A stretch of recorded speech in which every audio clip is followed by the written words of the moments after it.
जय हिंद दोस्तों। आज के इस इम्पॉर्टेंट लेक्चर में हम सभी डिस्कस करेंगे 16 मई 2026 के डेली करेंट अफेयर्स को। तो आप इस पूरे लेक्चर को बहुत ही ध्यान से लास्ट तक जोड़ देखिएगा।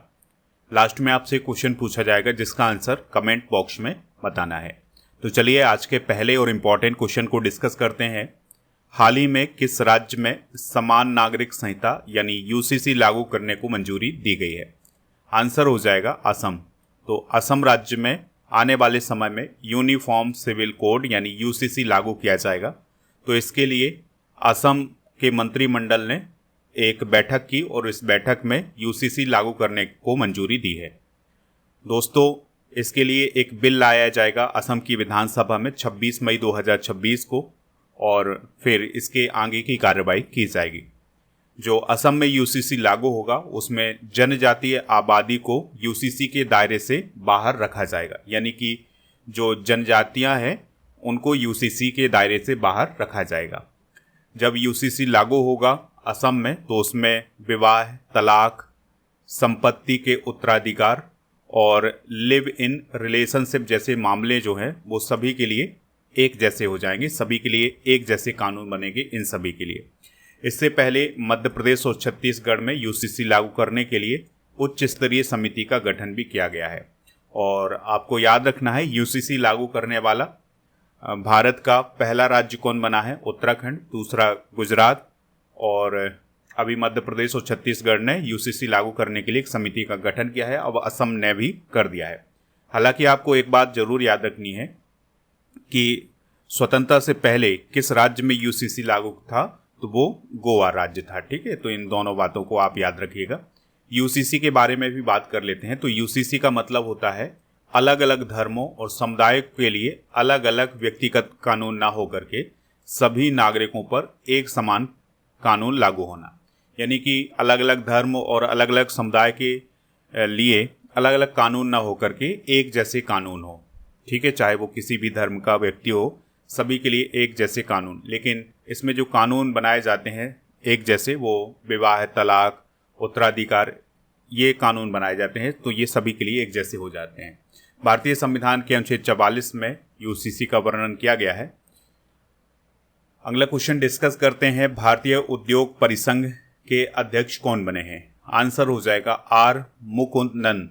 तो आर मुकुंदन जो हैं वो भारतीय उद्योग परिसंघ के नए अध्यक्ष बने हैं और वो 2026-27 के लिए भारतीय उद्योग परिसंघ के अध्यक्ष बने हैं।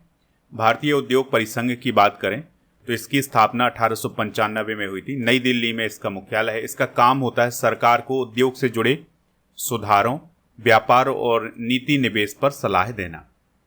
कुछ महत्वपूर्ण नियुक्तियां डिस्कस करते हैं।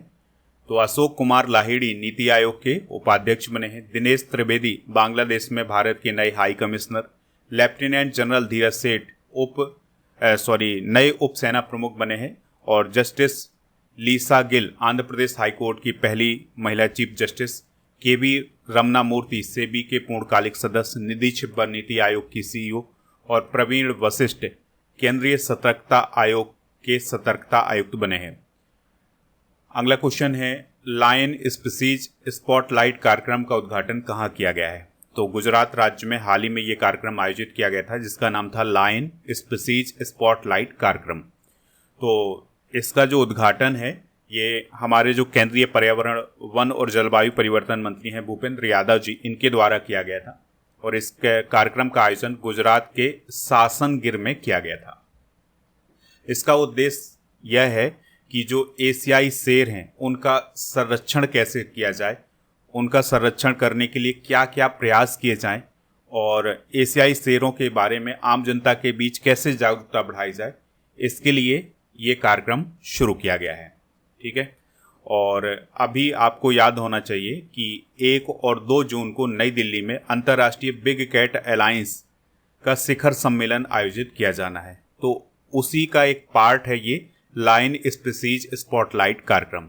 ठीक है, कुछ इंपॉर्टेंट फैक्ट आपको याद रखने हैं। जैसे 2025 में 16वीं एशियाई शेर गणना हुई थी। इसके अनुसार भारत में एशियाई शेरों की जो संख्या है वो 891 बताई गई थी। भारत में जो एशियाई शेर हैं ये मुख्य रूप से गुजरात राज्य में पाए जाते हैं और गुजरात राज्य में जो गिर राष्ट्रीय उद्यान और वन्यजीव अभ्यारण्य है यहाँ पर एशियाई शेर पाए जाते हैं। पोरबंदर गुजरात के पास स्थित वारडा वन्यजीव अभ्यारण्य अब शेरों का दूसरा घर बनने जा रहा है, यानी कि वहाँ पर भी ये एशियाई शेर पाए जाएंगे। अगला क्वेश्चन डिस्कस करते हैं, इंटर कॉन्टिनेंटल बैलिस्टिक मिसाइल सरमत का सफल परीक्षण किस देश ने किया है? तो इसका जो राइट आंसर हो जाएगा वो हो जाएगा रसिया। तो रसिया ने हाल ही में एक इंटर कॉन्टिनेंटल बैलिस्टिक मिसाइल का सफल परीक्षण किया है जिसका नाम है सरमत। इंटर कॉन्टिनेंटल बैलिस्टिक मिसाइल का मतलब ये है कि इसकी जो मारक क्षमता होती है वो एक महाद्वीप से दूसरे महाद्वीप तक होती है, यानी कि यह यूरोप से एशिया और अन्य महाद्वीपों तक जा सकती है। तो सरमत नामक जो मिसाइल है ये रूस ने लॉन्च की है और यह एक इंटर कॉन्टिनेंटल बैलिस्टिक मिसाइल है। इसकी जो मारक क्षमता बताई जा रही है वो 35,000 किलोमीटर बताई जा रही है। तो इसका मतलब ये हुआ कि पृथ्वी के किसी भी कोने को इस मिसाइल के माध्यम से निशाना बनाया जा सकता है और यह परमाणु क्षमता वाली मिसाइल है। 2026 के अंत तक इसे रूस की सेना में शामिल भी किया जा सकता है। मिसाइल का नाम जरूर याद रखिएगा, सरमत। इंटरकॉन्टिनेंटल बैलिस्टिक मिसाइल एक लंबी दूरी की परमाणु सक्षम मिसाइल होती है जिसकी मारक क्षमता 5,500 मीटर से अधिक होती है और यह एक महाद्वीप से दूसरे महाद्वीप तक अपने टारगेट को हिट कर सकती है और यह अत्यंत तेज गति यानी कि मैक 25 तक यात्रा कर सकती है। तो ये काफ़ी तेज मिसाइल होती है और ये एक महाद्वीप से दूसरे महाद्वीप तक टारगेट को हिट कर सकती है, इसलिए इसे इंटरकॉन्टिनेंटल बैलिस्टिक मिसाइल बोला जाता है। रूस की भी बात कर लेते हैं। तो रूस की जो कैपिटल है वो है मॉस्को। रूसी रूबल यहाँ की करेंसी है और प्रेसिडेंट तो आपको पता ही है, व्लादिमीर पुतिन है। मिखाइल मिशुस्तिन यहाँ के पीएम हैं। और दोस्तों यह पूर्वी यूरोप और उत्तरी एशिया में स्थित है। 16 देशों से इसकी सीमा लगती है। भारत को जो S-400 मिसाइल सिस्टम है ये किस देश ने दिया है? ये रूस ने दिया है। अगले क्वेश्चन की तरफ बढ़ते हैं। क्वेश्चन क्या है? अमेरिकी राष्ट्रपति ट्रंप ने 2017 के बाद किस देश की यात्रा की है? आंसर हो जाएगा चाइना। तो 2017 में ट्रंप चाइना गए थे। अब 2017 के बाद अब 2026 में वो चाइना गए हैं और वहाँ पर उन्होंने चाइना के जो प्रेसिडेंट हैं शी जिनपिंग उनसे मुलाकात की है। ट्रंप की ये जो यात्रा थी ये 13 से 15 मई तक रही है। तो 9 वर्षों में किसी अमेरिकी राष्ट्रपति की ये पहली चीन यात्रा थी। इस यात्रा में ट्रंप के साथ एलन मस्क, टिम कुक जैसे दोस्तों ये जो यात्रा थी इसमें एलन मस्क, टिम कुक जैसे 17 प्रमुख CEO भी शामिल थे। और जब ये बातचीत हुई ट्रंप और शी जिनपिंग के बीच में तो शी जिनपिंग ने एक महत्वपूर्ण बात कही है कि ताइवान के मुद्दे पर उन्होंने कड़ा रुख अपनाया है और कहा है कि अगर इसे गलत तरीके से संभाला गया तो दोनों देशों के बीच टकराव हो सकता है, यानी कि उन्होंने ताइवान के मुद्दे पर कड़ा रुख अपनाया है। ट्रंप की यात्रा का मुख्य उद्देश्य दोनों देशों के बीच चल रहे जवाबी टैरिफ के कारण बिगड़े व्यापार संबंधों को सुचारू करना है। कुछ समय पहले आपने न्यूज़ में देखा होगा कि ट्रंप जब सुबह उठते थे तो किसी न किसी देश पर टैरिफ लगा देते थे, किसी पर 100%, किसी पर 150%, किसी पर 500%। इसी प्रकार से उन्होंने भारत के साथ भी किया, चाइना के साथ भी किया। तो इसके कारण अमेरिका के अन्य देशों के साथ जो व्यापारिक संबंध थे वो बिगड़ गए हैं, चाइना के साथ भी बिगड़े हैं। तो इन संबंधों को सुधारने के लिए ट्रंप चाइना की यात्रा पर गए हैं। ट्रंप का मुख्य एजेंडा चाइना को अपनी अर्थव्यवस्था को अमेरिकी कंपनियों के लिए ओपन यानी खोलने के लिए राजी करना था। नेक्स्ट क्वेश्चन है, हेनली पासपोर्ट इंडेक्स मई 2026 के अनुसार भारत की रैंक क्या है? तो 78 है। तो हेनले एंड पार्टनर्स नामक एक संस्था है, उसके द्वारा ये रैंकिंग जारी की जाती है। तो हाल ही में ये जो रैंकिंग जारी की गई है मई 2026 की, उसमें भारत 78 नंबर पर है। फरवरी 2026 में जो ये रैंकिंग जारी की गई थी उसमें भारत 75वें स्थान पर था, यानी फरवरी के मुकाबले मई में भारत की जो रैंक है वो गिर गई है और 3 अंकों का नुकसान हुआ है। अब भारतीय नागरिक वर्तमान में 56 गंतव्यों पर वीज़ा फ्री यात्रा या वीज़ा ऑन अराइवल या इलेक्ट्रॉनिक ट्रैवल ऑथराइजेशन के साथ यात्रा कर सकते हैं। इस इंडेक्स में टॉप पर कौन है? सिंगापुर है। चलिए कुछ इंपॉर्टेंट इंडेक्स डिस्कस करते हैं। तो विश्व का सबसे प्रदूषित देश पाकिस्तान और भारत को 6वां स्थान मिला है। वैश्विक आतंकवाद सूचकांक 2026 में पहला स्थान पाकिस्तान और भारत को 13वां स्थान मिला है। वर्ल्ड हैप्पीनेस रिपोर्ट 2026 में पहला स्थान फिनलैंड और भारत को 116वां स्थान हासिल हुआ है। यूएन वुमेन रिपोर्ट 2026 में महिलाओं के पास पुरुषों की तुलना में केवल 64% कानूनी अधिकार हैं, ये बताया गया है इस इंडेक्स में। भ्रष्टाचार धारणा सूचकांक में सबसे कम भ्रष्टाचार डेनमार्क, सबसे अधिक भ्रष्टाचार साउथ सूडान और भारत 91वें स्थान पर है। मॉर्निंग कंसल्ट के द्वारा हाल ही में एक सर्वे किया गया था, तो इसमें नरेंद्र मोदी जी फिर से विश्व के सबसे लोकप्रिय नेता बने हैं। खाद्य सुरक्षा सूचकांक 2026 में सबसे सुरक्षित देश कौन बताया गया है? आइसलैंड। नेक्स्ट क्वेश्चन है, अंतर्राष्ट्रीय प्रकाश दिवस हर साल कब मनाया जाता है? तो 16 मई को अंतर्राष्ट्रीय प्रकाश दिवस हर साल मनाया जाता है। और 1960 में वैज्ञानिक और इंजीनियर थियोडोर मैमन के द्वारा लेज़र का पहला सफल ऑपरेशन किया गया था, तो इसी की याद में अंतर्राष्ट्रीय प्रकाश दिवस 16 मई को मनाया जाता है। मई माह के इम्पॉर्टेंट डे एक बार देख लेते हैं। तो 1 मई को अंतर्राष्ट्रीय श्रमिक दिवस या मई दिवस, 3 मई को विश्व प्रेस स्वतंत्रता दिवस, 4 मई को कोयला खनिक दिवस या अंतर्राष्ट्रीय अग्निशामक दिवस, 7 मई को विश्व एथलेटिक्स दिवस, 7 मई को रविन्द्रनाथ टैगोर जयंती, 8 मई को विश्व रेड क्रॉस दिवस या थैलेसीमिया दिवस, 9 मई को महाराणा प्रताप जयंती, 11 मई को राष्ट्रीय प्रौद्योगिकी दिवस, 12 मई को अंतर्राष्ट्रीय नर्स दिवस, 17 मई को विश्व दूरसंचार और सूचना समाज दिवस, 21 मई को आतंकवाद विरोधी दिवस, 22 मई को अंतर्राष्ट्रीय जैव विविधता दिवस, 28 मई को वीर सावरकर जयंती, 29 मई को संयुक्त राष्ट्र शांति सैनिक दिवस, 31 मई को विश्व तंबाकू निषेध दिवस मनाया जाता है। अगले क्वेश्चन की तरफ बढ़ते हैं। क्वेश्चन क्या है? हाल ही में इबोला वायरस के मामले कहाँ पाए गए हैं? तो डीआरसी में पाए गए हैं, यानी democratic Republic of the Congo में पाए गए हैं। तो डीआरसी एक अफ्रीकन कंट्री है, तो उसमें हाल ही में इबोला वायरस का नया प्रकोप देखा गया है। तो अभी हाल ही में एक जानकारी आई है कि वहाँ पर जो इतुरी प्रांत है उसमें 65 से अधिक लोगों की मौत हो चुकी है इस वायरस के कारण। इबोला वायरस की बात करें तो यह एक घातक वायरस है और यह इबोला वायरस डिजीज़ नामक बीमारी पैदा करता है। इसमें जो मृत्यु दर है वो लगभग 50% है और यह संक्रमित जानवरों या मनुष्यों के शरीर से तरल पदार्थों के संपर्क में फैलता है, यानी जो संक्रमित जानवर होते हैं इसमें चमगादड़ वगैरह ये सभी आते हैं, तो इसके माध्यम से ये मनुष्यों में फैलता है।